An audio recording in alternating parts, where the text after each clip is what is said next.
Welcome to another deep dive. Today, we're going to tackle Genesis 6, the story of Noah's Ark. Okay.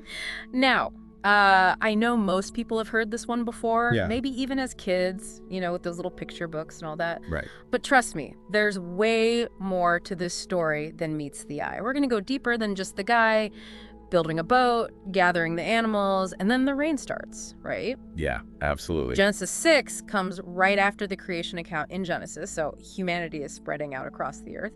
But then things get kind of dark.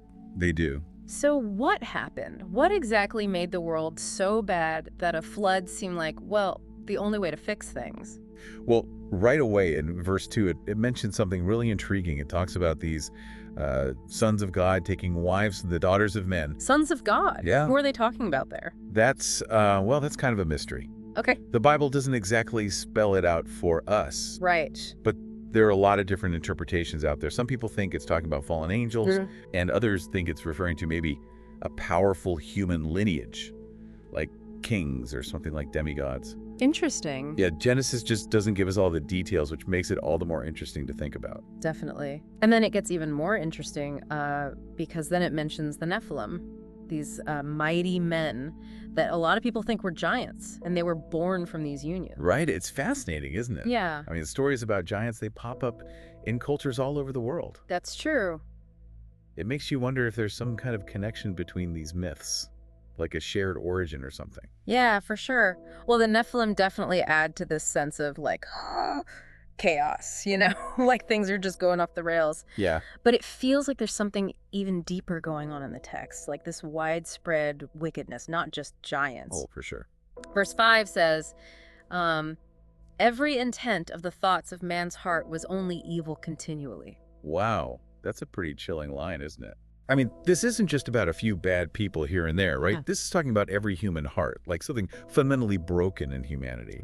It makes you think, if humans were made in God's image, with the capacity for good, how could things possibly get this messed up? Yeah. What does it tell us about, free will and what happens when people choose to do wrong? Yeah. It's like this complete rejection of everything good, everything that God wanted for creation. Absolutely. And then when we see God's reaction in verse 6, it says that he was sorry and grieved that he had even made humans.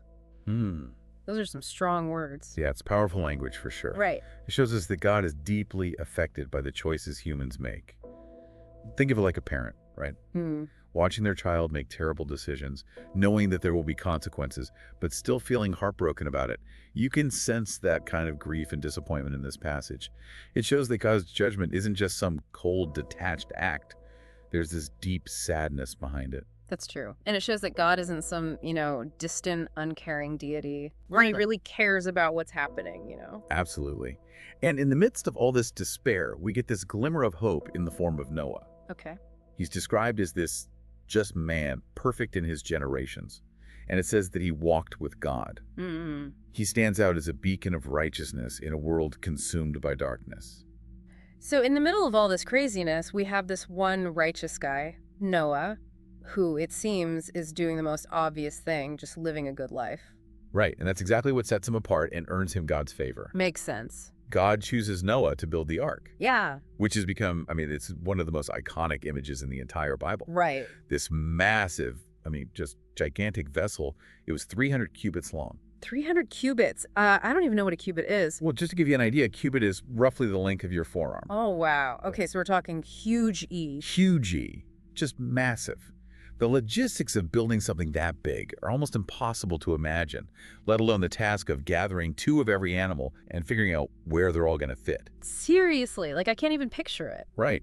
It's just mind-boggling. Right. And it really shows the scale of this story. This is an enormous undertaking that Noah is facing. Yeah. It really makes you wonder what was going through Noah's head, starting this whole project. Oh, absolutely. That's got to be a huge leap of faith. Right? Can you imagine trying to explain this to your neighbors? Oh, yeah, hey, I'm building this giant boat, just in case the world ends. Right. Yeah. People would think you were nuts. Exactly. And it makes you think about how often we, even today, dismiss things that we don't really get. Yeah. Or things that seem too far out there. Yeah, totally. And that's where faith comes in, right? Right. And Noah trusted God's plan, even when it seemed impossible, even when it might have sounded crazy to everyone else. Yeah. And it wasn't just blindly following orders. Noah was chosen because he was a righteous dude. Because he was different from all those other people who had totally turned away from God. Remember how Genesis Kunet, he was perfect in his generations. It really makes you think, what does perfect even mean in this context? I mean, maybe it's not about being totally flawless, right? Right. Maybe it's more about trying to live a life that lines up with what God intended for us, even when everyone else is doing the exact opposite. That's a good point. It's like holding on to your values and your beliefs, even when everything around you is falling apart. Exactly. And that's where this story, the story of Noah, starts to feel really relevant to us today. I mean, we all face challenges, right? We all have temptation. Yeah, for sure. Times where we got to choose between doing what's easy and doing what's right.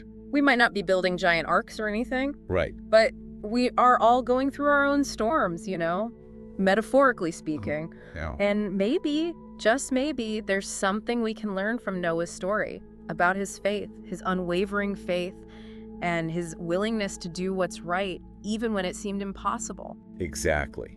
And that's why the covenant that God makes with Noah is so important. Okay. It's not just about saving Noah and his fam. It's about a promise of hope, a new beginning for all of humanity. It's interesting when you think about it, right? Because the flood, it wasn't just about wiping out all the bad stuff. Yeah. It was about making space for something new. Exactly. Sometimes destruction is necessary for renewal, right? Like clearing away the old to make way for the new.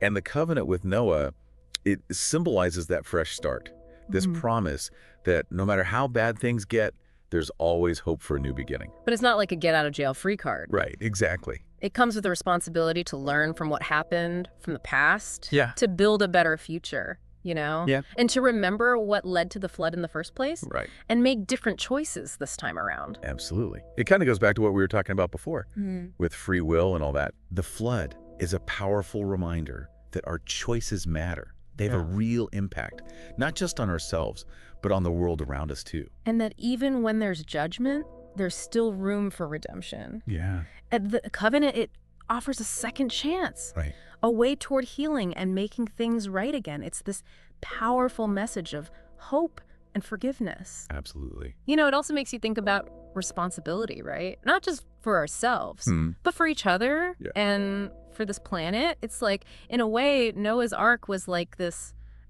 mini version of creation, this tiny little world carrying the seeds of something new.